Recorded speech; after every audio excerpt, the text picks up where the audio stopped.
Le choix de la commission du Parti démocratique sénégalais s'est porté samedi sur Karim Wade pour représenter cette formation de l'opposition à la prochaine élection présidentielle dont la date n'a pas encore été communiquée. Soupçonné d'avoir tout mis en œuvre pour parvenir à la désignation de son fils, l'ex-chef de l'État Abdoulaye Wade, par ailleurs secrétaire général du PDS, a tenu à rassurer l'opinion sur la transparence de ce scrutin interne. Ce choix s'est fait selon un processus dont je tiens à souligner la transparence,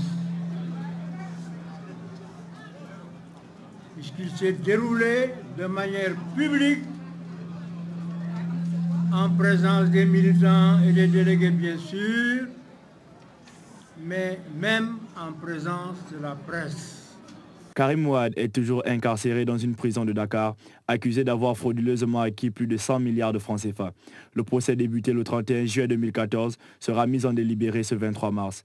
Sa désignation comme candidat du PDS apparaîtrait donc comme une tentative de plus de ce parti, emmené par Abdoulaye Wade, de mettre la pression sur le régime de son ancien protégé Macky Sall, qu'il accuse d'avoir fomenté les poursuites et l'arrestation de l'ancien ministre aux multiples portefeuilles pour l'écarter de la course à la magistrature suprême.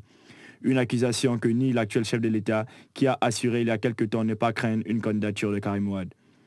L'organisation précipitée de l'élection de Karim Wade en tant que candidat du PDS est vue par plusieurs observateurs comme une stratégie d'Abdoulaye Wade pour boycotter la prochaine élection présidentielle en cas de condamnation de son rejetant.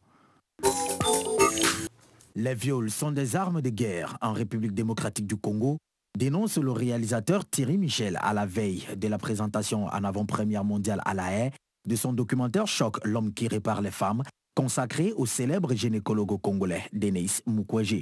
Sous-titré La colère d'Hippocrate, l'homme qui répare les femmes sera diffusé pour la première fois ce dimanche 22 mars en présence du docteur à La Haye aux Pays-Bas, ville où siège la Cour pénale internationale.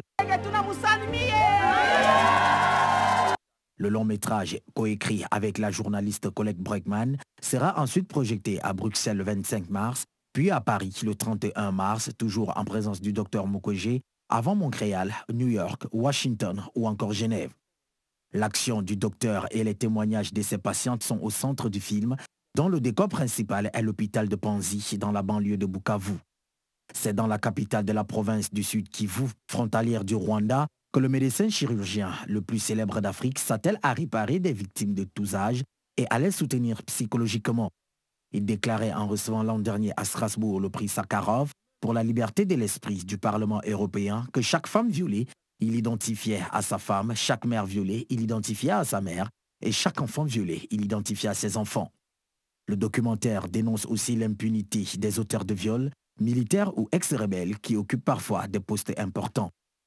Interviewé par Thierry Michel, remarqué en 1999 pour son film Mobutu, roi du Zaïre, un prêtre congolais affirme qu'il faut tuer 1000 personnes pour devenir général au Congo.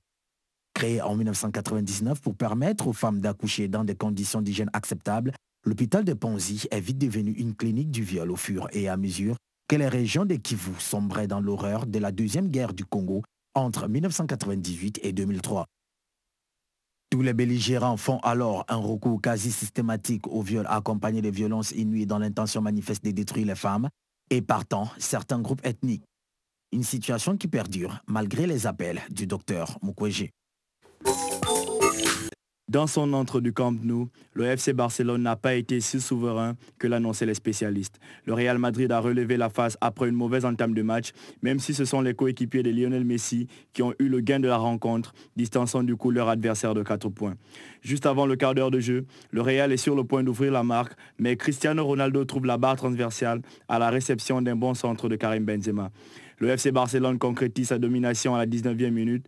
Le Barça obtient un coup franc et Lionel Messi dépose le ballon sur la tête du défenseur Jérémy Mathieu. 1-0 pour les Blaugrana. Le match s'équilibre peu à peu. Le Real Madrid troquant le football direct des 15 premières minutes pour un jeu de passe et un pressing haut qui dérange énormément les joueurs de Luis Enrique.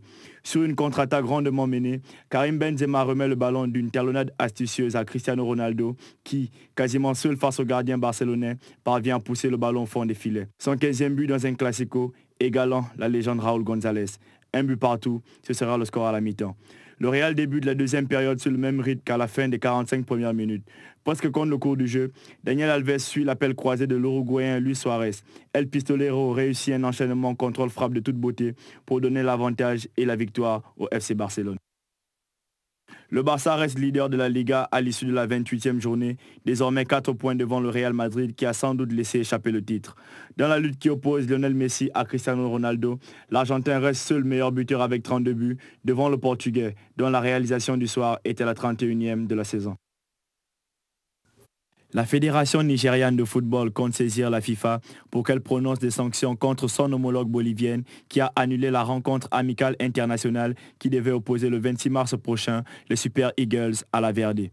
Les autorités du football bolivien, soucieuses de la sécurité des joueurs et du staff technique, ont décidé de ne pas faire le déplacement d'Abuja en raison des exactions de Boko Haram dans le nord-est du pays que Carlos Chavez, président de la Fédération bolivienne, qualifie de guerre civile. Le Nigeria trouve ces arguments ridicules et n'a pas manqué de manifester son courroux, la Bolivie s'étant désistée après que joueurs et encadreurs aient tous obtenu des visas.